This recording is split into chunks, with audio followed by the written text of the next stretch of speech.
ہم نے تو یہ سنا تھا کہ ایک محفل ہوتی ہے، ایک محفل پڑھی جاتی ہے، اس کے بعد لائٹیں بجھا دی جاتی ہیں اور زنا ہوتا ہے، یہ شام غریبہ ہے۔ اچھا، جو نئے بچے ہیں، ہمارے نوجوان نسل ہے، اس کو اگر آپ بتا دیں شام غریبہ بیسیکلی ہے کیا؟ شام غریبہ کا مطلب یہ ہے کہ تاریخ کربلا میں جو واقعات کربلا کے ہوئے ہیں، روز عاشور، صبح عاشور جنگ شروع ہوئی ہے جی، اور پھر عصر پر یہ جنگ جا کے ختم ہو گئی ہے۔ عصر کو تمام امام علیہ السلام سمیت سب انصار و اہل البیت سب شہید ہو گئے، اور اس کے بعد عمر سعد نے اور اس کے لشکر نے حکم دیا کہ یہ خیام جلا دیے جائیں سارے،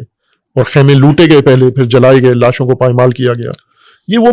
باتیں ہیں جو تاریخ تبری میں لکھی ہوئی ہیں۔ تبری تو شیعہ نہیں ہے، اسی طرح بہت سارے بالکل ہسٹری تو نہ شیعہ تھی نہ سنی تھی، تاریخ تو جو تاریخ ہے وہ تو یہ تاریخ کے حقائق ہیں کہ یہ سب کچھ ہوا ہے۔ تو وہ جو منظر تھا شہداء کے بعد کا کہ خواتین ہیں، یتیم بچے ہیں اور لاشیں ہیں، تو وہ جو پہلی شام آئی عاشور کے بعد، جی، عاشور کی جو شام ہے، چونکہ اس میں وہ جو منظر تھا، منظر کشی آپ ذہن میں فرض کر سکتے ہیں کہ خیمے جلے ہوئے ہوں، لاشیں ہوں،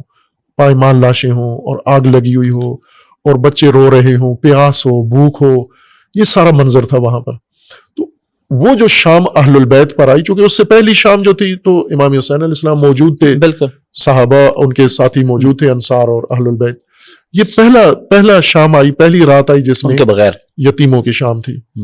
اور بیوائیں، عورتیں بیوہ ہو چکی تھیں، اور کوہرام تھا اور خیمے جل چکے تھے، یعنی کوئی پناہ نہیں تھی ان کے پاس، اسی ریت کے اوپر،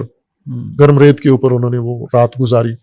بھوک اور پیاس کی حالت میں۔ اس شام کو شام غریبہ کہتے ہیں، یعنی وہ ایک غربت کا منظر جو ایک مشکل شام ہے، اور اس میں مصائب ہی ہوتے ہیں، اس میں باقی تقریریں نہیں ہوتی، ایک رقت والا منظر ہوتا ہے، گریا ہوتا ہے۔ اور یہ جو بعض مجالس میں لائٹ بجھا دیتے ہیں وہ اسی وجہ سے، بعض کرتے ہیں یہ کام، میں منع کرتا ہوں کہ نہ کیا کرو، اسی سے غلط فہمی پیدا ہوتی ہے کہ نہ کرو یہ لائٹ۔ بس اوقات میری مجلس میں شام غریبہ کی مجلس پڑھتا ہوں تو لائٹ آف کر دیتے ہیں، میں کہہ دیتا ہوں کہ آن کرو لائٹ ساری۔ تو یہ ایک بہت بڑا عیب ہے اس معاشرے کے لیے کہ یہ کیسا معاشرہ ہے،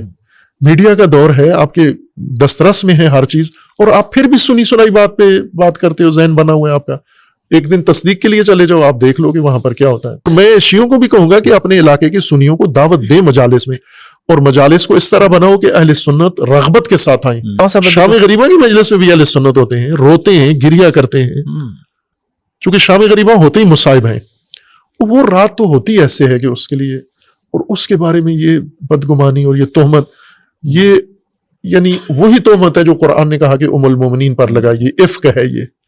اور اس کے مرتکب اس جرم و گناہ کے، اور انہیں احساس بھی نہیں ہے کہ ہم یہ تہمت لگا کے کتنا بڑا جرم کرتے ہیں۔